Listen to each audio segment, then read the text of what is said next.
Good morning, dear students. I hope you have enjoyed the animated video of the chapter The Little Match Girl, which I sent yesterday. Today we will discuss little more about the chapter. This chapter is written by Hans Christian Andersen, who was a Danish writer best known for his fairy tales. However, his stories are not restricted to children alone and have themes of universal appeal that transcend age and culture. Hans Christian Andersen lived during the Victorian times. He was born to the poor parents and he fought the rigid class structure of his time throughout his life. It was during and before the Victorian times that industrialization took place. During industrial revolution, there was a mass migration of the people from rural to urban areas. Poor people from villages migrated to cities. The living conditions of the people were extremely unhygienic. The class discrimination between the rich and the poor was at peak. This was also the time when the child labor was a great problem. Now we will talk about the setting of the story. The time setting of this story is New Year's Eve, which means it is the end of the old year and people are celebrating with their friends and family in their warm and cozy houses. There is the mention of darkness gathering, which means it is evening and night is approaching. Night or darkness is also symbolic of something bad that might happen. It is 31st December, so it is very cold, and in the story there is a clear mention of snowfall also. The place setting of the story is on the streets. The little poor girl is out on the streets on this cold, snowy evening to earn some money in order to give it to her father, who is very strict. She is so poor that she does not have any shelter. So she huddled down in a corner. She is helpless and leaning against the wall. The protagonist of the story means the leading character of the story is a poor little girl who went along the street bareheaded means without covering her head and barefoot means without wearing the slipper. When she left home, she had slippers on, it is true, but they were much too large for her feet. Her mother had used those slippers till then, but the poor little girl lost them running across the street when two carriages were quickly passing by. When she looked for them, one was not to be found, and a boy grabbed the other and ran away with it. So the little girl walked on with her tiny, naked feet that were quite red and blue from cold. She carried a quantity of matches in an old apron and she held a bundle of them in her hand. No one had bought so much as a bunch all long day and no one had given her a penny. She crept along, traveling with cold and hunger. She felt miserable. The flakes of snow covered her long golden hair, which fell in beautiful curls around her neck, but she did not think of her beauty or of the cold. Lights shone from every window, and she could feel the delicious smell of roast goose being cooked for New Year's Eve in all the houses. In a corner between two houses, she sat down. She tucked her little feet underneath herself But still, she grew colder and colder. She did not dare to go home as she had not sold any matches and could not bring any money. Her father would certainly not be pleased. He could be sure to beat her. Besides, it was cold enough at home as they had only a roof above them and that was full of holes. She did not want to go home because her house was in such a poor condition that there was no warmth and there was nobody to love her. Now we will talk about the first vision of the girl which she had or imagined when she lit the first matchstick. Her little hands were almost numb with cold. She thought that a match might warm her fingers if she lit it. She drew out one and struck it against the wall. It blazed and burned and gave out a warm, bright flame like a little candle as she held her hands over it. It was a wonderful light.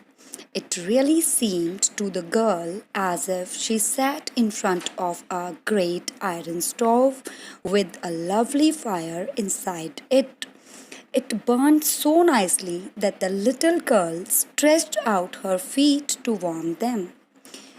She felt very comfortable, but then the flame went out, the stove vanished, and nothing remained. She had only the remains of the burnt out match in her hand.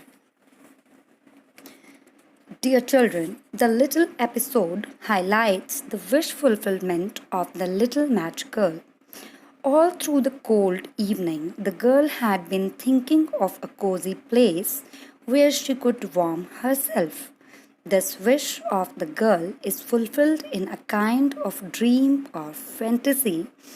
Now we will talk about the second vision which she had when she lit the second matchstick. When the match girl strikes the second matchstick, it burns clearly. The bricks in the wall became transparent and she can clearly see into the dining room. A shining white cloth is spread on the table and fine china crockery is laid out. She can smell a roast goose stuffed with prunes and apples. Prunes here means dried fruit, especially plum. To her surprise, the goose hops down from the dish, waddles across the floor with knife and fork in its back, and moves straight up to the girl. Then suddenly the vision is over. Nothing can be seen except the thick cold wall. The second fantasy shows how hungry the child is. She has been thinking of food all day long, and now there is some kind of wish fulfillment to her. When the match girl strikes the third matchstick, she finds herself sitting under the most beautiful Christmas tree. In the previous year, she had seen a lovely Christmas tree in a rich merchant's house when she peered through a glass door. But today, the Christmas tree looks much more lovely and charming. 1,000 candles are stuck in the branches and bright colored balls are hanging down. The little girl is tempted and she tries to reach forward with both her hands. Suddenly, the vision changes. The match goes out and all the candles on the Christmas tree are transformed into lovely stars. One of the stars falls, streaking the whole sky with light. She remembers the saying of her dead grandmother: whenever a star falls, a soul goes up to God. This fantasy makes us feel that the child is also imagining her imminent death and upward movement of her soul. There is a sparkle of light when the match girl strikes the fourth matchstick. She can clearly see her gentle, kind, and loving grandmother in the glow of the light. The girl cries out that her granny should take her along to her own world. She is afraid that her grandmother might vanish as the warm stove, the roast goose, and Christmas tree had vanished earlier. In her apprehension, she burns away all the matches in the packet in order to keep up the vision of her grandmother. This shows her deep attachment to her grandmother. The matches flare up with such blaze that it looks like broad daylight. Her old grandmother looks extremely graceful and majestic in this light. She takes the little girl in her arms and flies away towards glory and joy. Now they were away from the real world of cold, hunger, and fear. Both of them were safe and happy with God. The story has a surprise ending. The little girl, who is the protagonist of the story, is frozen to death on the last evening of the old year. Before her death, she had shifting visions of a warm stove, the lovely roast goose, the fine Christmas tree, and finally the kind old grandmother. However, nobody knew about these beautiful visions, and nobody could imagine that her old grandmother had taken her away to a world of heavenly joy. The people could only see her sitting in the corner formed by two houses. Her rosy cheeks and smiling lips might indicate that she had died in a blissful state. Perhaps the writer is giving a message through the story of the little match girl. It is possible that the writer thinks of the physical material world as a house of sorrow and the spiritual heavenly world as a house of joy. Whatever the truth may be, it is certainly a story with an unexpected, unpredictable ending. This is probably one of the saddest of Andersen's fairy tales, describing the unfortunate fate of a poor girl who is dying of cold and hunger. On the other hand, it also shows the apathy or indifference of the people towards the problem of the poor people who are suffering very badly in this world.